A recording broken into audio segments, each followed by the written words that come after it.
Halo, apa kabar pemirsa TVR Parlemen dimanapun Anda berada? Berjumpa kembali dalam program TVR 09. Bersama saya Vincent Aldi dan rekan saya. Tentu saja bersama saya Angga Noktarini. Nah pemirsa, dalam 30 menit ke depan kami akan sajikan kepada Anda sejumlah berita nasional, khususnya dari sudut pandang DPR RI sebagai referensi Anda dalam memahami dinamika politik, hukum, ekonomi, sosial, dan juga budaya yang ada di Indonesia. Dan pemirsa TVR Parlemen, inilah TVR 09 selengkapnya.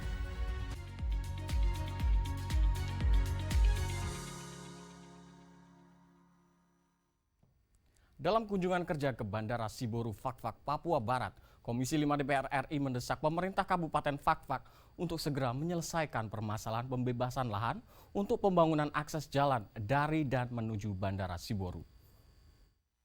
Tinjau langsung Bandara Siborong di Fakfak, Papua Barat. Komisi 5 DPR RI mendesak pemerintah Kabupaten Fakfak segera menyelesaikan permasalahan pembebasan lahan untuk pembangunan akses jalan dari dan menuju Bandara Siborong. Pasalnya akses bandara yang telah diresmikan pada November 2023 ini masih belum memadai. Anggota Komisi 5 DPR RI Zigo Rolanda mengatakan, pemerintah perlu membangun akses jalan baru karena jalan yang ada saat ini belum memadai. Jalan baru menuju Bandara Siborong diproyeksikan dapat memangkas jarak dan waktu tempuh dari pusat kota Fakfak yang sebelumnya berjarak 35,4 km dengan waktu tempuh 1,5 jam menjadi 25 km dengan waktu tempuh 45 menit. Selain itu, ia berharap pembangunan ini juga dapat mempermudah akses dari dan ke kawasan industri yang ada di Kabupaten Fakfak, salah satunya pabrik pupuk Kaltim. Jadi ada beberapa kendala yang kita temukan dari lapangan dan pemaparan pemerintah daerah, wakil bupati, pemaparan dari direktur dari Kementerian PU. Sebetulnya untuk jalan ini sudah dari tahun 2023, 2024 sudah dianggarkan, namun terkendala dari pembebasan lahan. Nah, mudah-mudahan dari kunjungan Komisi 5 pada hari ini menemukan titik temu dan jalan keluar terkait pembebasan lahan ini. Akses jalan Bandara Siborong direncanakan akan dibangun sepanjang 26,15 km dengan target anggaran sebesar 361 miliar rupiah. Nantinya akses jalan ini diharapkan dapat mendukung pembangunan proyek strategis nasional, meningkatkan aksesibilitas dan efisiensi transportasi, serta meningkatkan perekonomian masyarakat di Kabupaten Fakfak. Dari Fakfak, Papua Barat, Diva Rizka, TVR Parlemen melaporkan. Meninjau langsung kawasan pertanian yang telah dialihfungsikan menjadi kawasan non-pertanian di Denpasar, Bali, Wakil Ketua Komisi 4 DPR RI Pangga Susanto mendorong pemerintah untuk berdialog dengan masyarakat, mencari jalan keluar dan menguntungkan bagi masyarakat maupun negara. Cita-cita pemerintahan Prabowo Gibran mewujudkan swasembada pangan dalam waktu 4 tahun dihadapkan pada tantangan alih fungsi lahan pertanian hingga 1 juta hektar dalam 10 tahun terakhir. Menanggapi hal ini, Komisi 4 DPR RI mengusulkan pembentukan rancangan Undang-Undang Perlindungan Lahan Pertanian sebagai upaya menekan angka alih fungsi lahan dan melepaskan Indonesia dari ketergantungan impor pangan. Meninjau langsung kawasan pertanian yang telah dialihfungsikan menjadi kawasan non-pertanian di Denpasar, Bali, Wakil Ketua Komisi 4 DPR RI Pangga Susanto mengatakan, saat ini masyarakat lebih tergiur menjual lahannya kepada pengusaha karena dianggap lebih menguntungkan daripada digunakan untuk kegiatan pertanian. Dengan begitu, sedikitnya 2.000 hektar sawah di Bali lenyap dan berubah menjadi resort atau area hiburan. Karenanya Pangga menilai RUU tentang perlindungan lahan pertanian penting untuk menghentikan alih fungsi lahan pertanian yang akan berdampak pada penurunan produktivitas hingga kelangkaan pangan.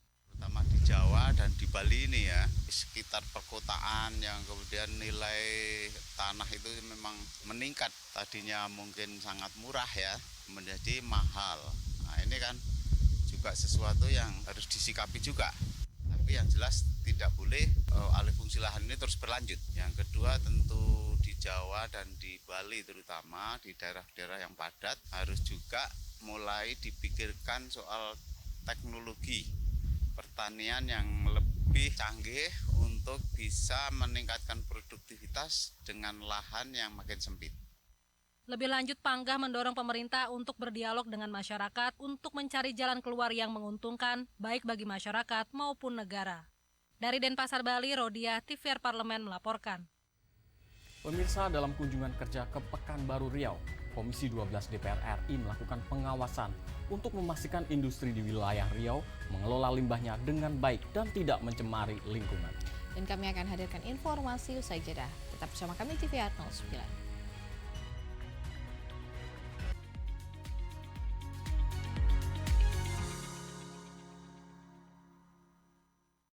Kehidupan berbangsa dan bernegara memerlukan kerja keras dalam menumbuhkan toleransi, menanggalkan ego-ego yang melekat pada tubuh kita.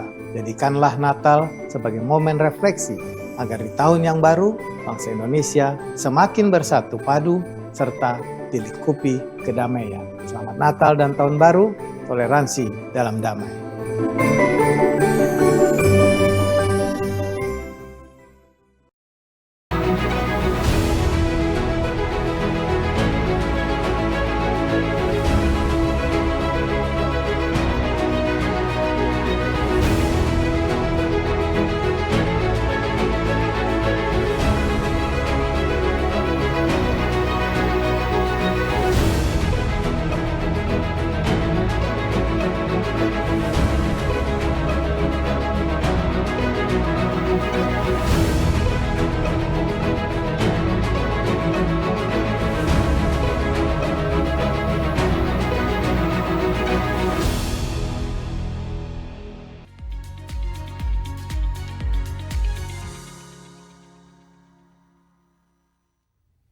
Kembali bersama kami di TVR 09. Ketua Komisi 12 DPR RI Bambang Patijaya meminta seluruh perusahaan di Provinsi Riau tidak hanya fokus pada keuntungan bisnis, tetapi juga harus berkomitmen terhadap pengelolaan limbah produksi dan peningkatan kesejahteraan masyarakat sekitar.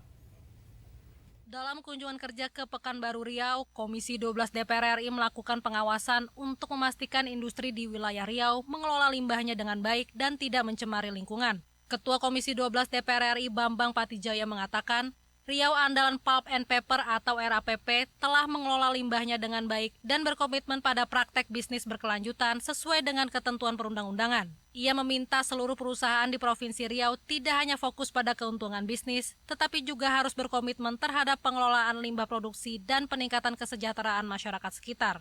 Di dalam kegiatan bisnisnya, ini bagaimana pelibatan masyarakat, kemudian juga bagaimana pengendalian limbahnya, ini dapat berjalan dengan baik dan sesuai dengan proper lingkungan. Tadi kami mendapat laporan bahwa propernya biru. Nah, kita berkeinginan RPP ini ke depan tentu dapat meningkatkan propernya, mungkin dari biru bisa menjadi hijau. Beberapa perusahaan di Provinsi Riau termasuk PT Wilmar dicatat mendapat proper merah dari Kementerian Lingkungan Hidup dan Kehutanan. Artinya, berbagai perusahaan ini tidak melakukan kewajibannya dalam mengelola lingkungan. Karenanya, anggota Komisi 12 DPR RI Mulyadi meminta KLHK untuk melakukan inspeksi AMDAL ke perusahaan-perusahaan tersebut dan menindak tegas perusahaan yang tidak memenuhi ketentuan. Mungkin pada saat diberitahu akan diperiksa, bisa saja dia lakukan pengolahan atau pengelolaan lingkungan dengan baik. Begitu sudah tidak ada lagi pemeriksa, mereka bisa saja lagi melakukan pelanggaran. Ini yang sulit. Maka dari itu kita minta kepada Kementerian Lingkungan Hidup supaya dia punya instrumen yang canggih sehingga tidak mudah mereka dikelabui oleh perusahaan-perusahaan. Dari Pekanbaru Riau, Vinita, TVR Parlemen melaporkan. Aktivitas pertambangan ilegal yang marak terjadi di Provinsi Jambi menjadi sorotan dalam kunjungan kerja Komisi 3 DPR RI. Di sini anggota Komisi 3 DPR RI menegaskan bahwa pemerintah perlu memprioritaskan masalah tambang ilegal sama seperti darurat narkoba dan juga judi. Aktivitas pertambangan ilegal yang marak terjadi di Provinsi Jambi menjadi sorotan dalam kunjungan kerja Komisi 3 DPR RI. Anggota Komisi 3 DPR RI Nasir Jamil mendesak pemerintah mengambil langkah konversi tambang ilegal menjadi tambang rakyat. Menurut Nasir, konversi tambang ilegal menjadi tambang rakyat merupakan solusi berkelanjutan yang tidak hanya menyelamatkan lingkungan, tetapi juga memberikan manfaat ekonomi bagi masyarakat. Nasir juga menyoroti dampak buruk pertambangan ilegal seperti kerusakan lingkungan dan seringnya korban jiwa akibat praktik yang tidak aman. Ia menegaskan pemerintah perlu memprioritaskan masalah ini sama seperti darurat narkoba dan judi daring. Di samping juga mencegah maraknya pertambangan ilegal itu juga bisa menjaga lingkungan kita, kualitas air kita, kualitas tanah kita, ya, kualitas kesehatan masyarakat juga itu bisa dijaga dengan baik. Jadi ini sudah lama berlangsung dan harapan kita Pak Presiden bersama jajaran ya dan juga badan usaha milik negara yang beririsan dengan hal tersebut bisa membantu negara sehingga kemudian tambang-tambang ilegal yang ada di semua provinsi di Indonesia ini dalam 1 atau 2 tahun ke depan itu bisa berubah menjadi pertambangan rakyat yang itu akan menyelamatkan lingkungan dan masyarakat. Direktorat Reserse Kriminal Khusus Polda Jambi tengah menyelidiki aliran minyak bumi hasil tambang ilegal di kawasan Hutan Harapan yang terletak di perbatasan Jambi dan Sumatera Selatan. Selain itu, polisi juga menertibkan aktivitas penambangan emas tanpa izin di Kabupaten Bungo yang menyebabkan kerusakan lingkungan dan pencemaran sungai. Dari Provinsi Jambi, Adila Febianto, TVR Parlemen melaporkan. Pemirsa, dalam kunjungan kerja ke PLTB Jeneponto, anggota Komisi 12 DPR RI mendorong PLN dan perusahaan pengelola PLTB untuk melibatkan masyarakat dalam memanfaatkan lahan yang berada di sekitar pembangkit tersebut. Pembangunan pembangkit listrik tenaga Bayu atau PLTB di Jeneponto tidak hanya berperan mencukupi kebutuhan listrik wilayah Sulawesi Selatan. Pemanfaatan lahan di sekitar PLTB untuk pertanian menjadi salah satu alternatif yang dinilai dapat meningkatkan perekonomian masyarakat. Dalam kunjungan kerja ke PLTB Jeneponto, anggota Komisi 12 DPR RI Toto Daryanto mendorong PLN dan perusahaan pengelola PLTB untuk melibatkan masyarakat dalam memanfaatkan lahan yang berada di sekitar pembangkit tersebut. Menurut Toto, pelibatan masyarakat dapat memberikan dampak yang signifikan dalam membantu meningkatkan kesejahteraan masyarakat. Ini teknologinya sudah sangat bagus ya, dan bisa dikembangkan di seluruh Indonesia. Dan kita juga melihat dan menyarankan kepada pihak PLN maupun pihak perusahaan agar fasilitas yang ada di situ itu juga bisa dimanfaatkan untuk kepentingan rakyat. Ada jalan, ada lokasi-lokasi yang dibebaskan yang masih bisa digunakan pertanian dan lain sebagainya.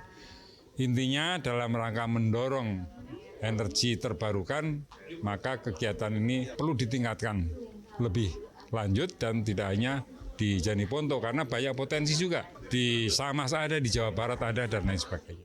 Toto menambahkan, pengelolaan PLTB seperti ini dapat menjadi contoh bagi daerah lain, tidak hanya dari segi operasional, tetapi juga dari manfaat lingkungannya.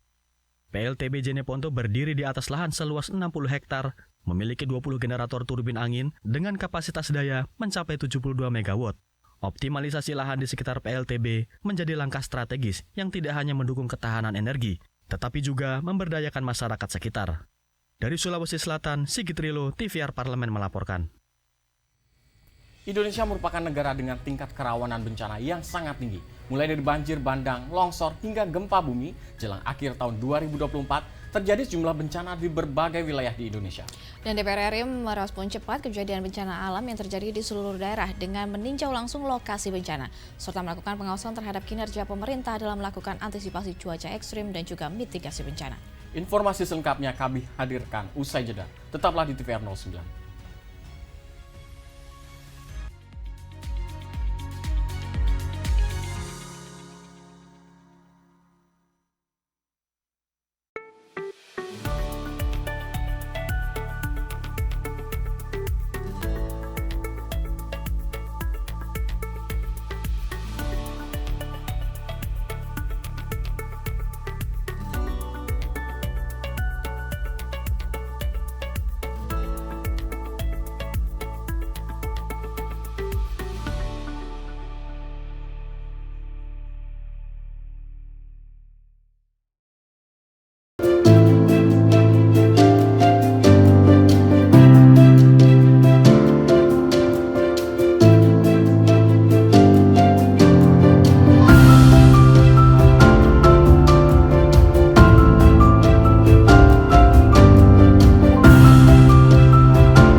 Terima kasih Anda masih bersama kami di TVR 09 pemirsa. Dan pimpinan DPR RI tinjau langsung lokasi bencana longsor yang terjadi di 34 kecamatan di Sukabumi, Jawa Barat, guna pastikan keselamatan, kesehatan, dan juga bantuan sosial sampai kepada korban bencana. DPR RI juga meminta peta mitigasi bencana tiap daerah dapat segera direalisasikan oleh pemerintah. Dan pemirsa, simak informasi mendalam yang telah dirangkum oleh tim redaksi TVR Parlemen dalam segmen editorial Parlemen berikut ini.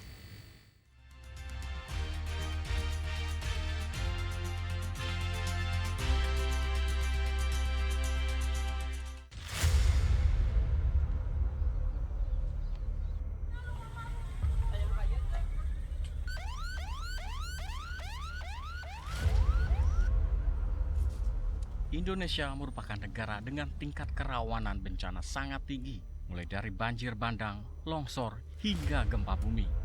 Jelang musim penghujan di akhir tahun, kerap terjadi bencana alam di berbagai daerah Indonesia.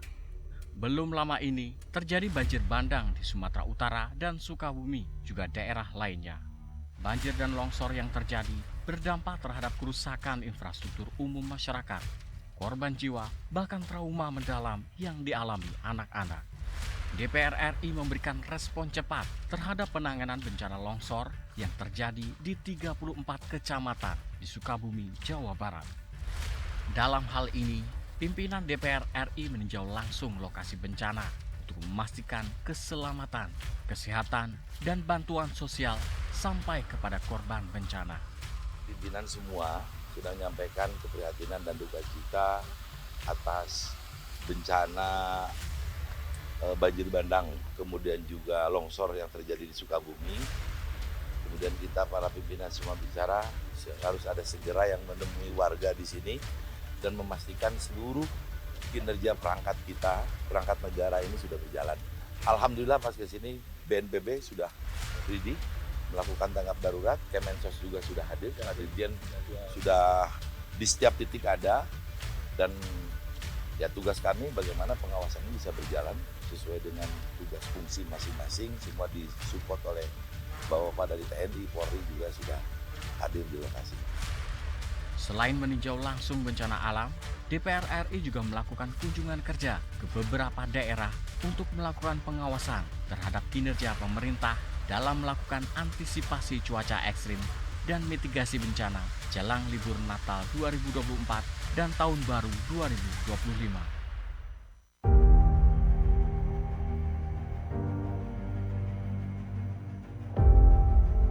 Cuaca ekstrim jelang libur Natal dan Tahun Baru, serta kerugian atas bencana yang terus berulang menjadi hal yang harus diwaspadai masyarakat Indonesia. DPR RI meminta peta mitigasi bencana tiap daerah dapat segera direalisasikan. Peta kebencanaan di tiap daerah perlu direalisasikan. Hal ini mengingat bencana hidrometeorologi yang berulang juga terus menimbulkan kerugian moral maupun material. Pemerintah daerah harus melibatkan seluruh perangkat desa dan kelurahan untuk siaga bencana. Ini harus melibatkan aspek bukan hanya cukup dengan satu kementerian koordinator, tetapi lebih dari 2 kementerian koordinator. Saya mengulang apa yang menjadi simpulan dan keluh kesah dari mitra-mitra komisi. Kalau itu tidak ditangani seperti ini, maka yang terjadi adalah aspek penanganan secara sporadik, pencegahan kita tidak punya.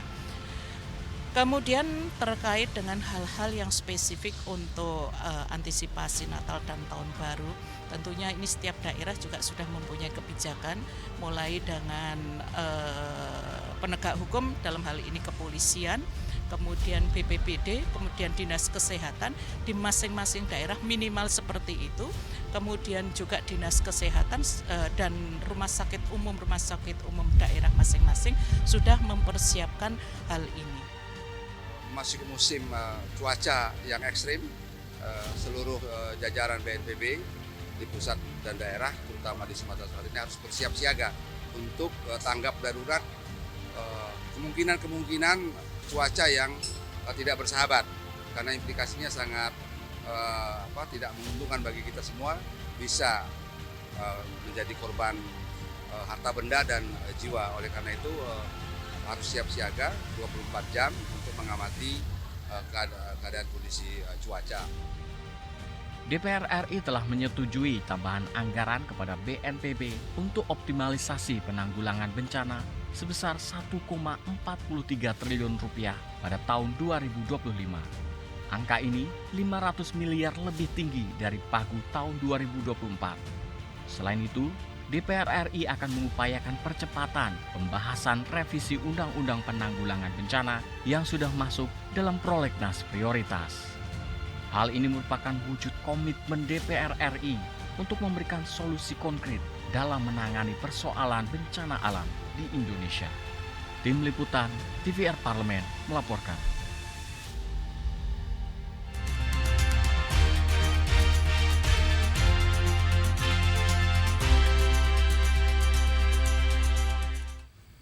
Pemirsa, membaca menjadi salah satu hobi dari sebagian besar orang. Selain meningkatkan kecerdasan dan juga menambah wawasan, membaca juga dapat menjaga kesehatan mental, mengurangi risiko Alzheimer dan juga meningkatkan daya ingat.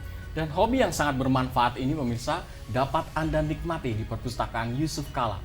Perpustakaan terbesar yang viral karena desain modern dan fasilitas lengkapnya. Nah, seperti apa sih perpustakaan ini? Jangan kemana-mana, tetap bersama kami di TVR 09.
Pemirsa, masih bersama kami di TVR 09. Dinamai berdasarkan nama Wakil Presiden Indonesia ke-10 dan 12, Yusuf Kala Library, dibangun dengan tujuan untuk memperluas akses masyarakat terdapat pengetahuan dan informasi. Dilengkapi dengan desain interior modern minimalis yang cozy dan juga fasilitas modern yang lengkap, perpustakaan ini menyimpan berbagai koleksi buku yang melimpah. Dan berbagai program edukasi dan fasilitas dari perpustakaan ini dikonsepkan guna mendukung peningkatan literasi dan kualitas pendidikan negeri kita yang tercinta. Tanpa berlama-lama, mari kita saksikan Yusuf Kala Library, perpustakaan terbesar cozy dan estetik di Depok pada segmen Intips, Informasi dan Tips berikut ini.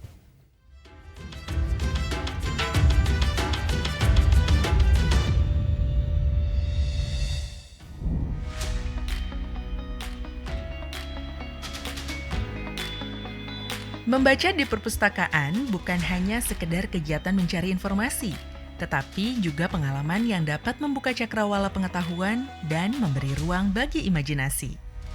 Perpustakaan dengan suasana tenang dan koleksi buku yang beragam menawarkan tempat yang ideal bagi siapa saja yang ingin mendalami berbagai topik atau sekedar menikmati waktu dengan membaca.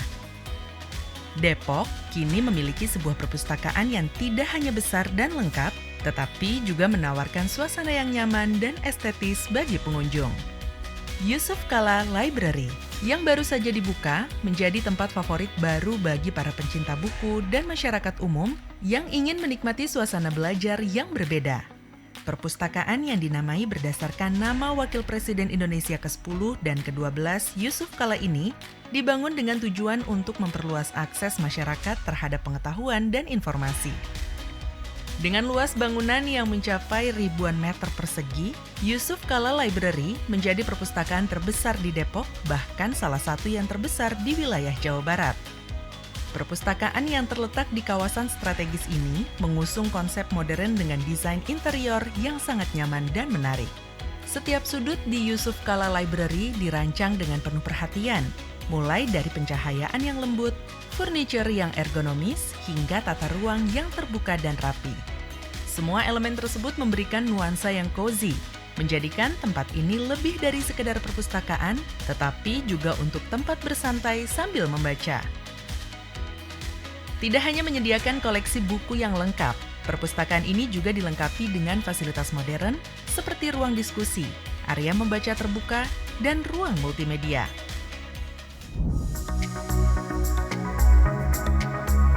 Yusuf Kala Library berupaya menciptakan suasana yang ramah bagi semua kalangan, mulai dari pelajar, mahasiswa, hingga keluarga yang ingin menikmati waktu bersama di tengah kesibukan kota.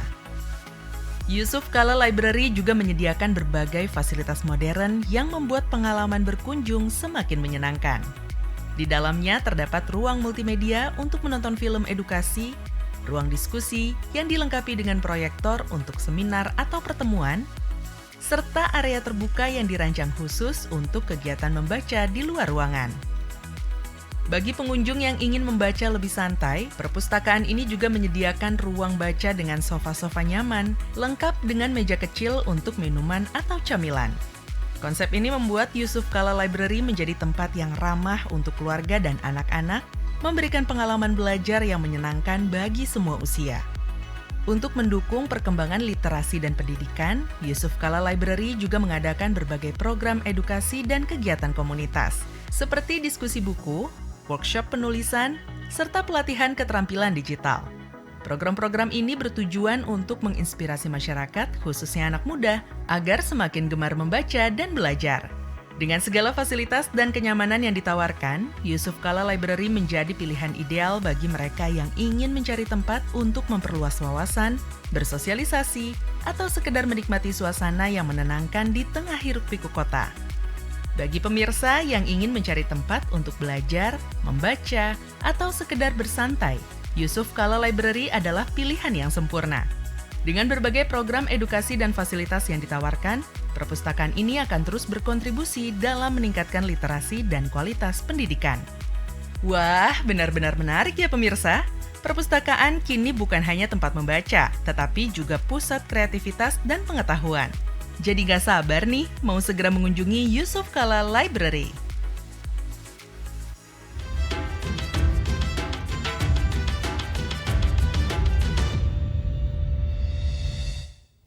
Pemirsa, informasi tadi sekaligus menutup jumpa kita pagi ini, dan di penghujung acara kami informasikan kepada Anda bahwa saat ini DPR RI sedang memasuki masa reses, di mana seluruh anggota Dewan kembali ke daerah pemilihannya masing-masing untuk melaksanakan fungsi representasi DPR RI, menyerap dan juga menindaklanjuti juga memberikan pertanggungjawaban kepada konstituen di daerah pemilihannya.